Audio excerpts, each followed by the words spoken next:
Good afternoon, everybody. Welcome into Sooner Tailgate Live. My name is Jason Ray, taking you over through the next hour as we talk everything Sooners, everything college football, everything Big 12. Right, so big-time situation for Oklahoma coming up this weekend against SMU. Game 2. Game 1 gave us a little bit of a primer. Game 2 promises to be a little bit more of a difficult test. As Oklahoma gets into the later parts of the non-conference schedule. So settle in. My name is Jason Ray. As I mentioned, we'll take you over the next hour, talking about everything college football related, anything you guys have. So make sure you hit that.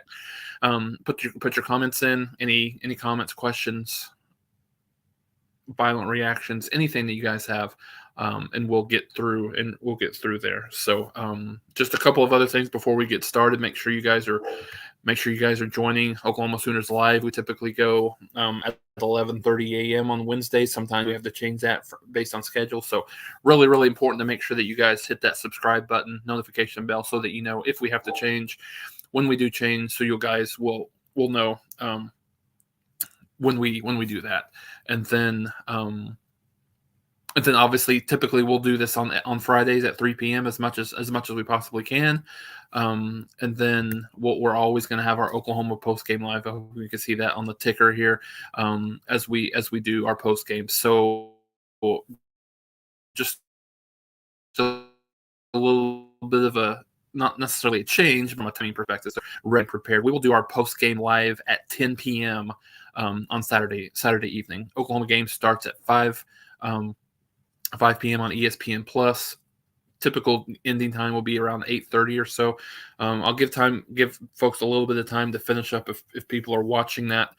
If people are going to be watching the Alabama-Texas game, that is really on at the same time, as far as that goes, and I think that'll be something that I know a lot of people will be watching. So, without a doubt. So make sure that you guys are joined in at 10 to give people the time that are attending the game to, just to wait a little bit and then get home and fight the traffic and all that good stuff. So appreciate you guys as always. Appreciate you guys being here with us.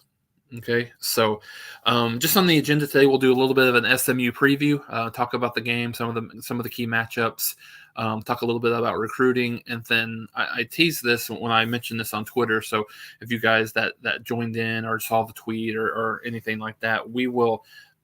This is probably, and some people might be able to remember something a little bit better, but I think this is the best collection of non-conference games in the Big 12 as a whole that I've ever seen. It's loaded. There's only a couple of games that are really non-competitive. I know West Virginia plays Duquesne, so that one's not on there. And I think there's one other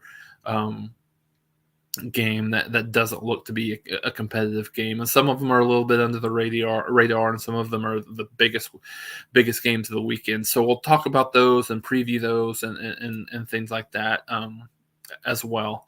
So the big thing, kind of from a recruiting standpoint, is the commitment announcement of Nigel Smith this evening. I think it's right before his game, around 7:20, 7:25.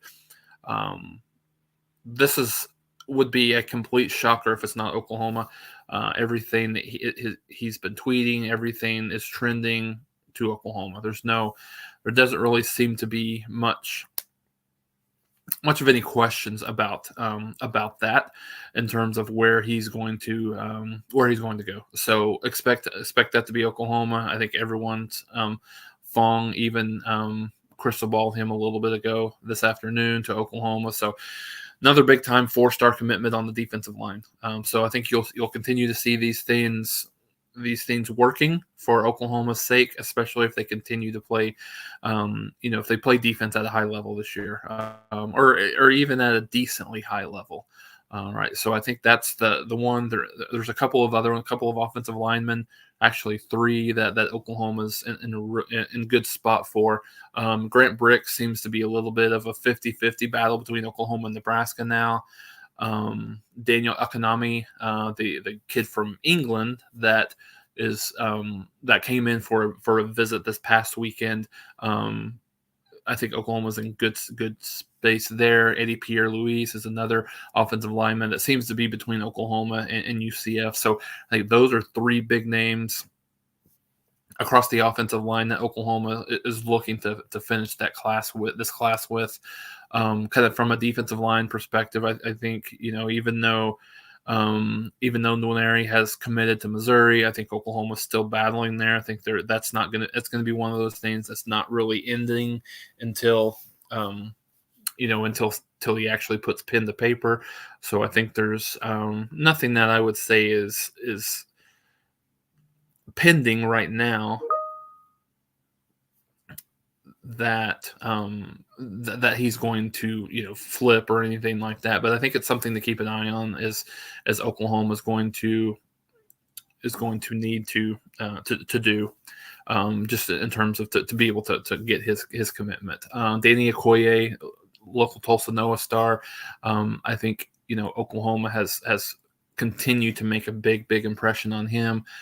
So I don't think he's going to announce any kind of commitment anytime soon, probably October, November for him. So those are a few of the guys that we're watching from a recruiting perspective to see what that looks like for the Sooners as they continue to kind of finalize this class for the 2025 cycle.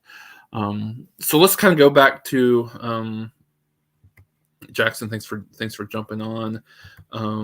Can't believe next season this matchup is going to be considered SEC ACC matchup. Yep, absolutely, definitely. It'll be a little bit different in terms of the matchup. So let's look a little bit at the and we'll do our Oklahoma SMU preview and some predictions here as we go forward. And this is as of a couple of days ago, so I don't know if the line has fluctuated a little bit. I can actually probably look at that as we're talking. But Oklahoma is a 15.5 point favorite right now. Looks like it's went down a little bit. Currently, it's actually 14.5. So 14.5 favorite over SMU coming into this game on Saturday. So first and foremost, this is a much bigger and better test than Arkansas State was. I think Arkansas State is a team that it's hard to tell. I think we'll get a little bit of a sense of them and certainly Oklahoma as we keep going. But it's one of those situations. Is Arkansas State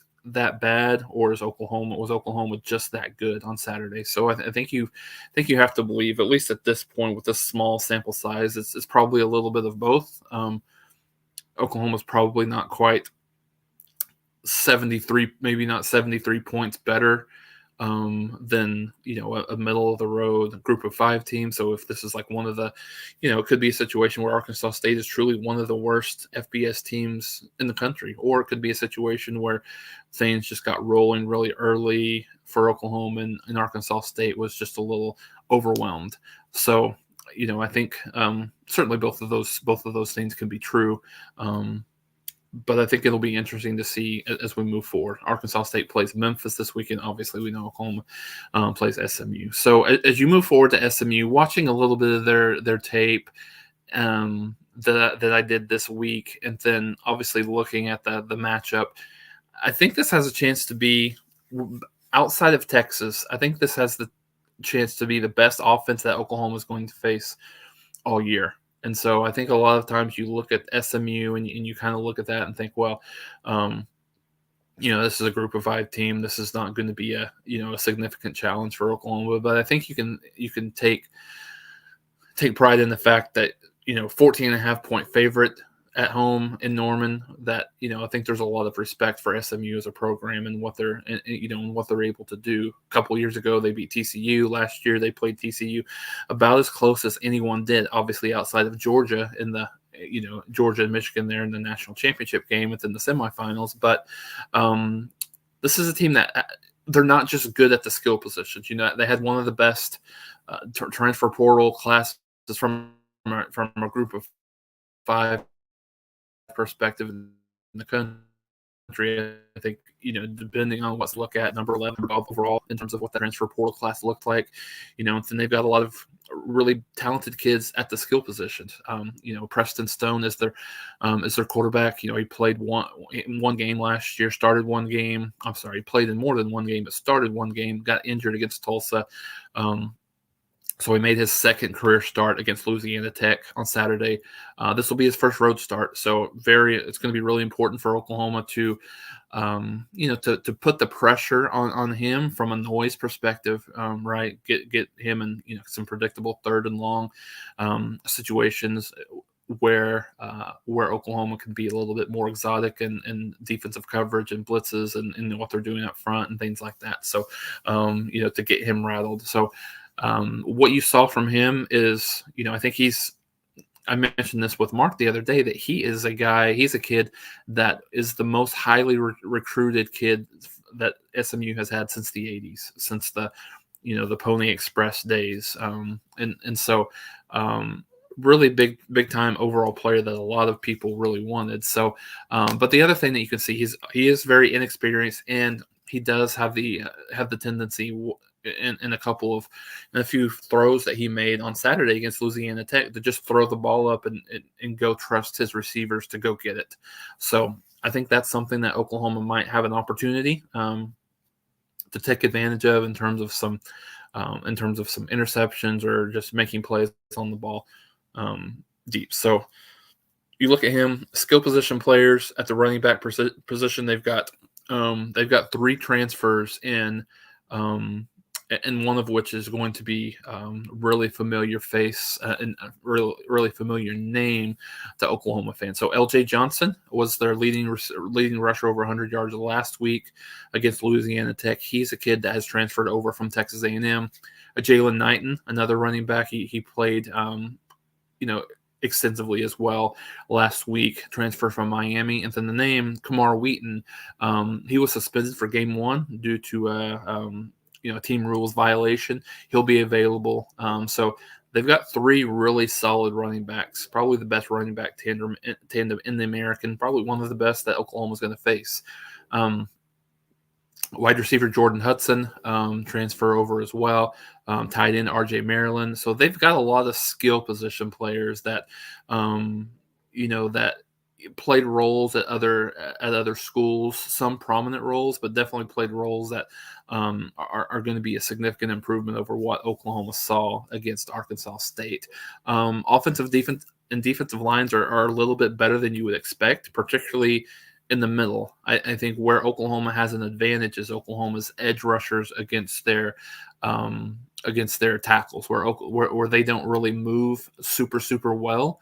They're big, but they're not super heavy. So I think one of the biggest keys to this game is getting Oklahoma, allowing Oklahoma to get some pressure on those ends. So Bothroyd, Trace Ford, Ethan Downs, our Mason Thomas should be back. So those guys really have an opportunity to impact and change that game, to put a little bit more pressure and make life a little bit more difficult for him. So again, like I said, this is a team that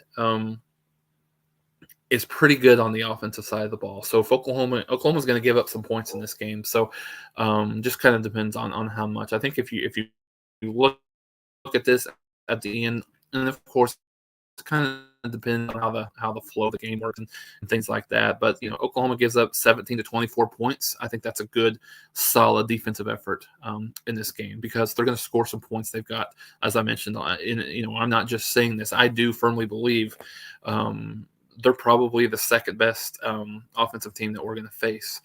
Probably a team that if they were in the Big 12 would probably be middle of the road. I don't think it would be a team that would compete necessarily to win the conference, but I think they would certainly be a middle of the pack team in this conference this year. And so the opportunity that Oklahoma really has is they should be able to control and not necessarily just do with whatever they want, but they should have a lot of success on the offensive side of the ball, provided that the offensive line blocks up that defensive line well. The strength of SU's defense is probably on the defensive line. Former Sooner Corey Roberson is there. Actually ended up having a big man pick six last weekend against Louisiana Tech, so he's there. But there's a decent amount of plays to be had in the secondary against TCU. Or I'm sorry, against SMU. So I think Oklahoma has an opportunity there to do some business. But I think you've got Gavin Sawchuk, who should be back for this game for Oklahoma, and you've got that running back group. You'd like to see a little more big plays as far as that goes. But yeah, I think this is a perfect situation for Oklahoma. I think when you look at it from a schedule perspective, I think that I've said this a lot of times, but this continues to be true, where Oklahoma will have a situation where they will have the game against Arkansas State, a very winnable game.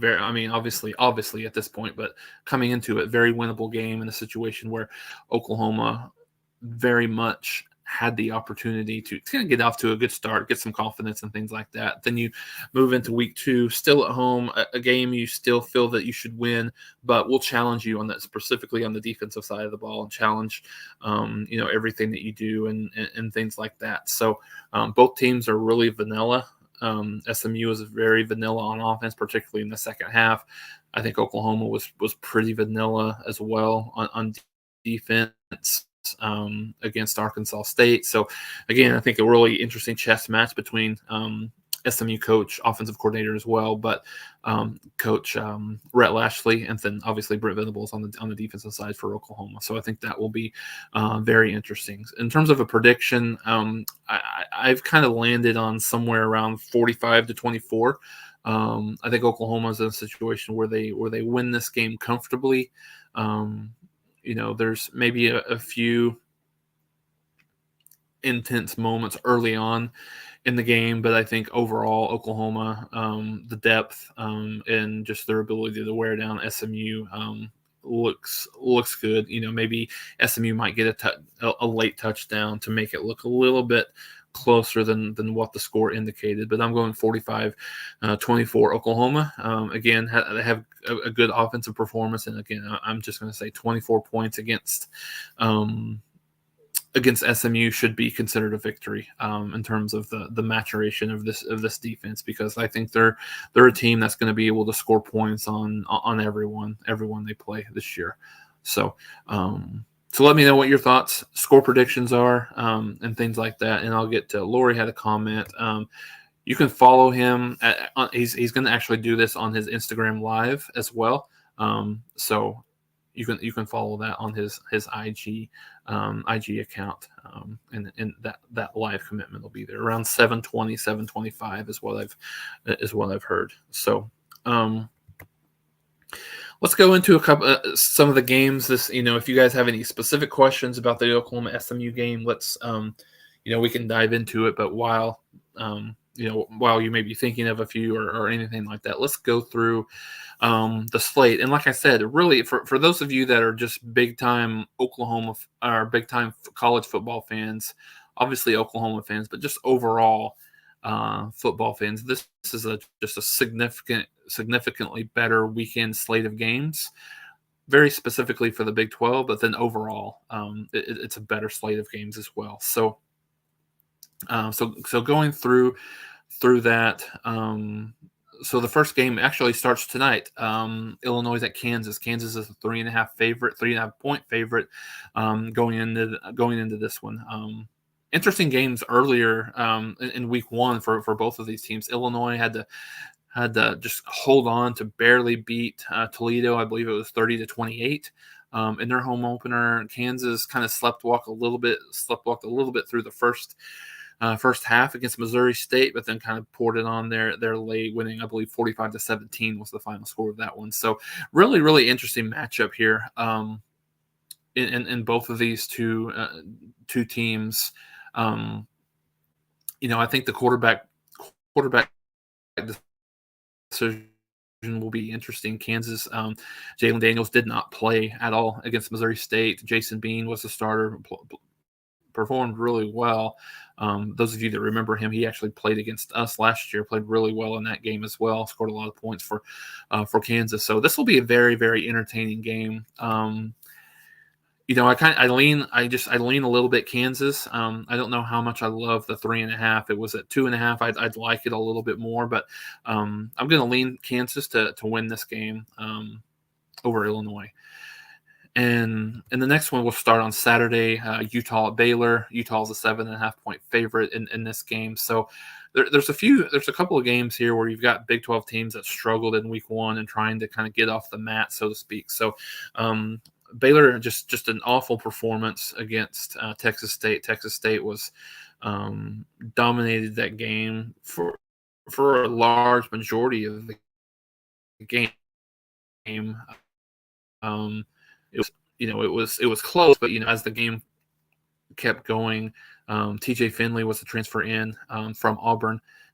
Played really well in that game and the Baylor just looked lost defensively, which is a really strange situation, obviously with Dave Aranda being a very defensive-minded head coach. So we'll see what that looks like from week 1 to week 2, and then Blake Shapen is out for 3 or 4 weeks, I think, due to an MCL situation. So Sawyer Robertson is going to be the starter. And then Utah, again, we're not quite sure, what that's going to look like at the quarterback position for Utah. But I think they'll have enough to send Baylor into a little bit of an early season tailspin, potentially going 0-2 to start the season. And also at 11, we've got Troy at Kansas State. This is very similar, guys. When I look at this matchup, very similar to our game, OU and SMU. When you look at Troy, a little bit different in terms of how they win games, but I mean in terms of overall team and point spread is fairly similar to that. So I think this is going to be a more of a defensive game, low scoring game as well. Obviously, like Kansas State, I really like them a lot. I think as I look at Kansas State, I think probably I picked Oklahoma and Texas to face each other in the Big 12 championship game, and certainly that remains to be seen on how that looks. But I see Kansas State finishing no worse than third overall in the conference. So good test here for Kansas State, as I believe they go to Missouri next Saturday. So that'll be an interesting matchup, but really a opportunity. And Troy is a team that was much better last year, bowl team last year as well. So, but I do like the Wildcats in this one. And then 2:30, as we get to the afternoon slate, we got Iowa at Iowa State. Iowa comes in as a 3.5-point favorite. Iowa actually scored a decent amount of points last week. Cade McNamara is an improvement at the quarterback position. And Iowa State actually scored a decent amount of points against Northern Iowa. That was a little bit of a smoke and mirrors. They forced some turnovers, had a short field on a few different situations where they were able to score. I think Northern Iowa either outgained them or it was very close in terms of the total yardage in that game. Again, this will be a very, very low scoring game. I would expect. I think you've got I think somewhere in the neighborhood of a 24-21, 27-24 type of game at the most. Wouldn't be surprised to see like a 17-14 game. So I think the one thing that you always know about Iowa State is, particularly in the Matt Campbell coach teams, that they're going to be fundamentally sound on the defensive side of the ball. They're going to play strong defensive, so it just allows some of their games not to get out of hand as much as they possibly can. I've got Iowa in this one going to Ames and getting that win over the Hawkeyes. Over the Cyclones, and I believe they call it the Cy-Hawk Trophy game. Then you go a little bit later in the day. A lot of the better games are in the evening. So you've got Cincinnati at Pitt. Pittsburgh is a 7-point favorite. That one line that actually started around 3.5 has jumped all the way up to 7. So a lot of people laying a lot of money on Pittsburgh in this game. So it's a little bit. It's too early to tell. I don't think you learned much about either team last week. Pitt played Wofford. Cincinnati played Eastern Kentucky. So I don't think you've got a lot to look at. Both of them, both teams looked really solid offensively. And so we'll see. I mean, it's hard to tell. I like Pittsburgh in this game. I do like Cincinnati to actually, I think Cincinnati will cover the number of the 7. Now, the opening line, I kind of like Pittsburgh, but as this has grown to 7, I like Cincinnati to cover that 7, maybe a 27-21 type of game. 30-24 type of game, somewhere in that neighborhood. And then the biggest one, really overall of the weekend from a national perspective. I know there's a lot of intrigue in Colorado being the talk of the country right now, in what they were doing week 1 against TCU. On the bonus situation, we'll talk about this a lot. I actually kind of Nebraska in this game. When you go into situations where everyone is talking about one specific team, no one gives the other team credit. A lot of times it ends up going in the opposite direction. So like I said, I like Nebraska to force this mild upset on Saturday. But in terms of this game, Texas and Alabama, very, very interesting game. Alabama's a 7-point pick. This one's really stayed pretty consistent. I think it's been anywhere from 6 to 7.5, but there's not been a lot of line movement one way or the other. Again, two teams that you really don't know a whole lot about, right? I mean, watched a decent amount of the Texas game against Rice. Texas struggled a little bit early on in that game, particularly on the offensive side of the ball. I believe it was 13-3 at halftime, if I remember right. Quinn Ewers did not look great, particularly throwing the ball down the field. Texas defense was overwhelming for the Rice offensive line and JT Daniels, the transfer. But I like Alabama in this game. Again, you didn't learn a ton about Alabama, but they went out, I believe, 56-7 over Middle Tennessee. They were able to run the ball. This one's going to be a low-scoring game as well. This was fairly low-scoring last year.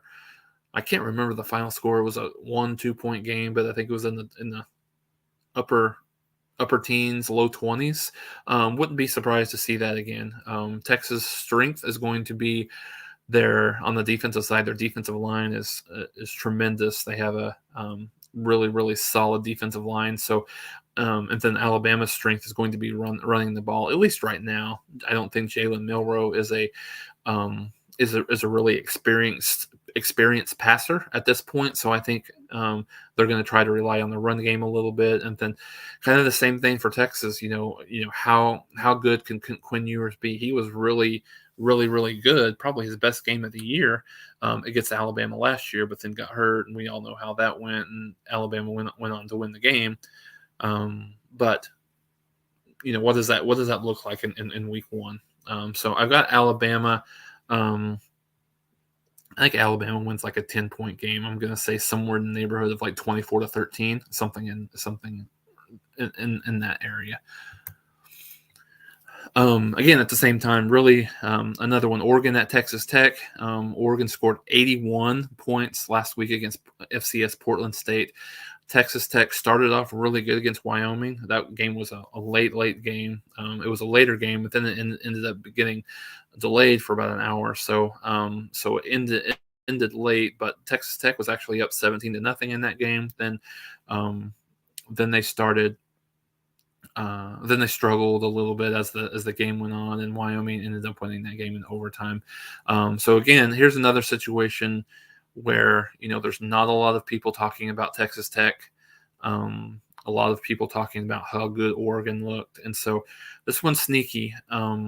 Texas Tech really, really needs this game. I think when you look at the national perception of them, a lot of people thought Texas Tech really has a good opportunity to win the Big 12, or at least make the Big 12 championship game this year. And then Oregon, the same thing on their side. I think they are a trendy pick for the Pac-12 championship game as well. So I think this will be a very interesting matchup. Again, one that's the line hasn't changed big time. I believe when the opening line came out, this was around 2.5, and I think it got up to as big as 7.5, and down to 6.5. I like Oregon in the game. I probably like Texas Tech to cover 6.5. I think this is again another 4-point game. This one has the makings of being a classic Texas Tech high scoring game. Oregon's a little bit better defensively. Texas Tech's a little bit better defensively, but still, I think I would anticipate this being a little bit more high scoring. Again, I like Oregon to win this game. I like Texas Tech against the number at 6.5. I think this could be. I would like Oregon like around 2.5, 3, but think 6.5 could be a little too much. UCF at Boise State. Boise State looked really, really bad, particularly defensively against Washington. Washington threw for over 500 yards. UCF looked pretty good again. It was against a Kent State team that lost a lot off of last year's team, so not the same Kent State team, but still looked really good. I like UCF in this one, given the 3.5, even though it is at Boise.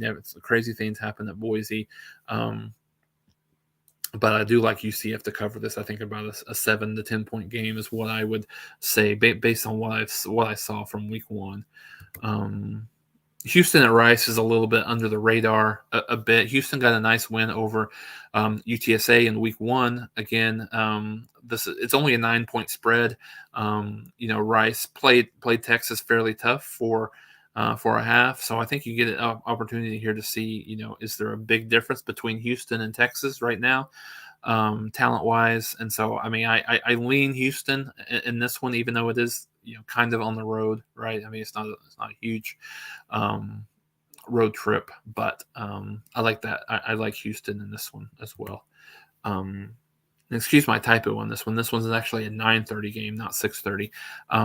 Oklahoma State and Arizona State finishing off the day. Again, this one's gone back and forth, the line. So this is very interesting. This one's, it started out. Excuse me. This started out at about I think a 2.5, 3-point pick for Arizona State. I saw it go up as much as 4.5 to 5, and now here as it's gotten closer to the game, just want to make sure that hasn't changed at all. Now it's a 3-point pick. So both teams looked really, really bad in their first games. Arizona State struggled against Southern Utah, won that game by 3 points. That was a week 0 game. And then Oklahoma State struggled I believe it ended up being a 10 or 13-point game against Central Arkansas. And, Central Arkansas shot themselves in the foot multiple times in that game. So I like Arizona State. I actually like them right about 3. If this was a 4.5, 5-point game, I might lean a little bit more towards Oklahoma State, but man, they struggled, and they just don't look like they have a lot of. They just don't look like they have a lot of guys. They don't have whether it be at the running back position, anywhere. I mean, they're a decent team, but they don't look like a team. They look like a team that's bound for 6-6, 7-5. The benefit that Oklahoma State has is they have a very soft schedule. But at the end of the day, it may not matter. But I think right now the schedule isn't incredibly strong. So that's, again, a great slate of Big 12 games, great slate of games overall, without a doubt. I think it'll be very interesting to watch. So a lot of comments from Jackson here, so appreciate you guys.